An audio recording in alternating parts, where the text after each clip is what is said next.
Shavua Tov, nous allons essayer d'étudier Bezrat Hashem la Hidra Zuta. Il faut savoir que la Hidra Zuta, c'est une révélation de Rabbi Shimon Bar Yochai qui a été faite à ses élèves avant de partir.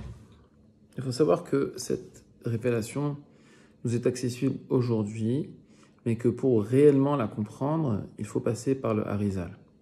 Donc Bezrat Hashem, nous allons essayer de lire ceci. C'est une traduction qui a été faite par le Rav Mordechai Shriki de l'Hidra Zuta, qui est un texte du Zohar qui vient de la paracha Ha'azinu dans le Zohar. Et c'est aujourd'hui le minag de l'étudier parce que on est donc Lag BaOmer et c'est ce jour-là que Rabbi Shimon Bar Yochai a révélé ça à ses élèves. Donc on va commencer directement par le chapitre 2, car le chapitre 1 est juste une introduction où il n'y a pas réellement de sujet. Et il faut bien comprendre ce que va révéler Rabbi Shimon Bar Yochai. Il faut savoir que Hachem a créé 10 séphirotes. 10 séphirotes qui étaient séparées l'une de l'autre.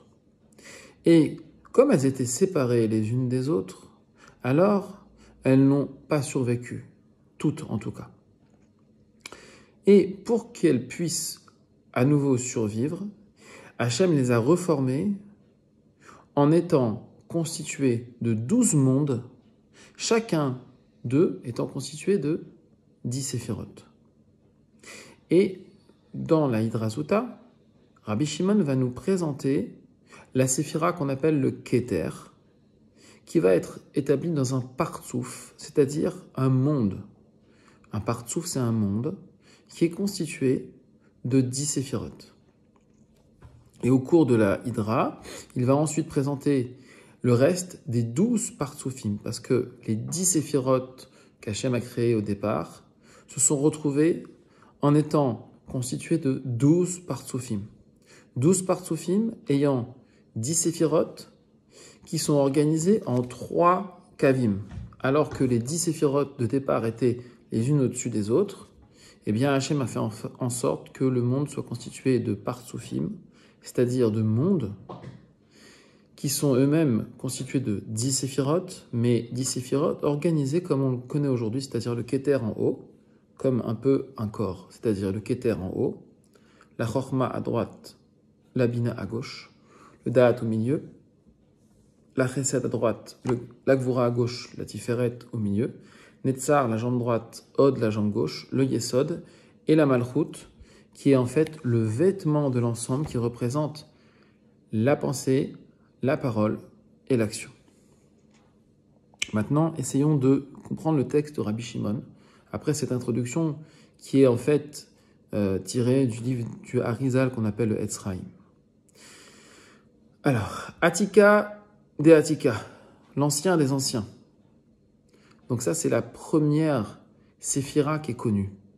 La seule chose à laquelle on peut accéder, nous, en tant qu'êtres humains, et de laquelle on peut comprendre, et à laquelle on peut accéder de façon, on va dire, assez simple.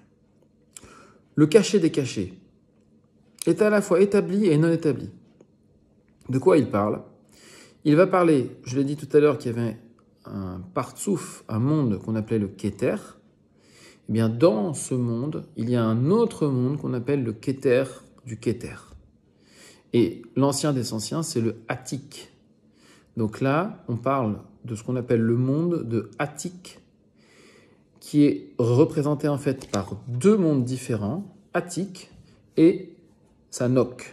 Sanok, c'est sa femelle. Donc dans les 12 partsoufim, les deux premiers, ce sont Atik et Sanok, sa femelle. Atik et Sanok sont en fait l'un emboîté dans l'autre, les uns mélangés dans les autres. Il n'y a pas d'un côté une femelle et d'un côté un mâle. En fait, les deux sont un seul bloc. Ils sont complètement mélangés comme si, en fait, dans un humain, on avait des cellules qui sont des cellules d'un homme et des cellules d'une femelle, Kaviachol. Tout est mélangé. Et c'est ça que Rabbi Shimon appelle l'ancien des anciens. Établi et non établi. Établi pour soutenir le tout, pour qu'il donne existence à tout. C'est-à-dire que Atik Yomin, on peut y accéder, on peut savoir ce que c'est. On sait de quoi il est constitué. Et non établi, parce qu'il demeure introuvable dans notre concept. Qu'est-ce que ça veut dire? Il fait référence ici à ce que le Harizal va appeler plus tard les Sfekot. C'est-à-dire que dans ce monde de Atik, nous ne savons pas réellement de quoi il est constitué. Et pour ça, il faut savoir une petite introduction, parce que Rabbi Shimon, lui, dit ça à ses élèves qui, eux, savent de quoi on parle, mais nous, là, quand on lit ça, on ne sait pas de quoi on parle. Alors, on va essayer d'avancer et de revenir sur cette introduction plus tard, que je vais faire quand même à un moment donné pour vous dire de quoi on parle, de quoi est constitué réellement ce monde. Lorsqu'il s'est établi, il s'est mis à émettre 9 lumières qui correspondent aux 9 séphirotes représentant l'habit du grand visage. Qu'est-ce que ça veut dire? Ça veut dire que Atik Yomin va être responsable de l'établissement des 9 séphirotes qui sont en dessous et qui sont eux-mêmes l'habit du grand visage, c'est-à-dire les Levushim de Arich Anpin. Le grand visage, c'est le Arich Anpin. Elles jaillissent de lui. Ces 9 lumières, je continue dans le texte, sont éclairantes de bonté et éclatantes de rigueur. Elles se propagent dans toutes les directions et à la manière d'une flamme qui répand plusieurs lumières dans toutes les directions. Ainsi, dès que l'on s'approche pour connaître ces lumières, on ne trouve plus rien d'autre que la flamme elle-même. Tel est également le cas de l'ancien sacré. Il est une flamme supérieure, cachée parmi les cachets dont ne sont visibles que les lumières qui en émanent. Parmi les lumières, il existe des lumières cachées et des lumières dévoilées. Ce sont ces lumières que l'on désigne par le nom sacré. Et c'est ainsi que tout forme un. On va essayer de, Bezrat Hashem, expliquer au moins en partie toutes ces assertions que Rabbi Shimon a établies et qui sont en fait des chidushim pour l'époque.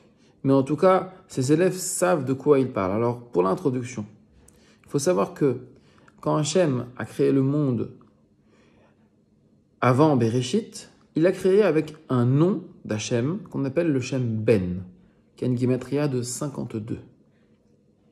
Ce Shem Ben est en fait un nom Yud Ke Vav Ke, Yud, He, Vav, He. Il faut savoir que dans la Torah, les lettres que nous on voit comme écrites, comme des lettres qui veulent dire des mots, en fait ne sont pas du tout uniquement des mots, mais ce sont des énergies, ce sont des sources d'énergie qui permettent au monde de subsister. Lorsque on étudie la Torah et qu'on prononce les mots de la Torah, alors on permet également au monde d'exister par la prononciation de ces lettres. Lorsque Hachem parle du Shem Ben, le Shem Ben, c'est le Shem Yud Ke Vav Ke Bemilouy, c'est-à-dire que on prend le Yod et on le remplit. Yod, c'est quoi? C'est Yod, Vav, Dalet. Ensuite, le He, c'est He, He. Le Vav, c'est Vav, Vav. Et le dernier He, c'est He, He. Si on additionne toutes ces lettres dans leur gematria, on va trouver 52. Hachem avait créé le monde avec 10 séphirotes qui étaient uniquement constitués de ce Shem, de ce nom Ben. Donc en fait, il y avait 10 noms d'Hachem qui étaient 10 noms Ben. C'est comme ça que Hachem a créé le monde au début. Et chaque nom Ben était en fait la séphira de Keter, un nom Ben pour la séphira de Chorma, un nom Ben pour la séphira de Bina, etc. Et lorsqu'il a vu que ce nom Ben ne permettait pas au monde de subsister, pour des raisons qu'on pourra peut-être voir une autre fois, ce qu'on appelle Shvirat HaKelim, eh bien, Hachem a établi un nouveau nom, et il a créé le monde avec 2 noms cette fois-ci. Quand il a dit le mot Bereshit, Hachem a créé le monde avec 2 noms d'Hachem différents, le nom Ben toujours, mais le Shem Ma également. Ma, c'est 45. Mem, He. Ce Shem Ma est toujours un nom d'Hachem, Yud Ke Vav Ke, mais Milouï, qui est rempli d'une autre façon, avec des Aleph. Donc on a Yod, qui est toujours Yod Vav Dalet. Ensuite, on a le He, qui est un He Aleph. Le Vav, qui est un Vav Aleph Vav. Et le He, qui est un He Aleph. Et là, on arrive à la gematria de 45. Donc chaque lettre a sa propre source d'énergie, a sa propre vibration. Le Vav, quand il est écrit Vav, Vav, il n'aura pas le même impact sur le monde que quand il est écrit avec un Aleph au milieu. Parce que le Aleph, en fait, est un Yod et un Vav au milieu. Chaque lettre a son impact sur le monde. Quand Hachem a créé le monde avec un avec un Shem Ma et un Shem Ben, alors le monde était constitué de mâles, représenté par le Ma, et de Nok, de femelles, représentées par le Ben. Alors qu'au début, avant Bereshit, il n'y avait que du Ben, donc que des femelles.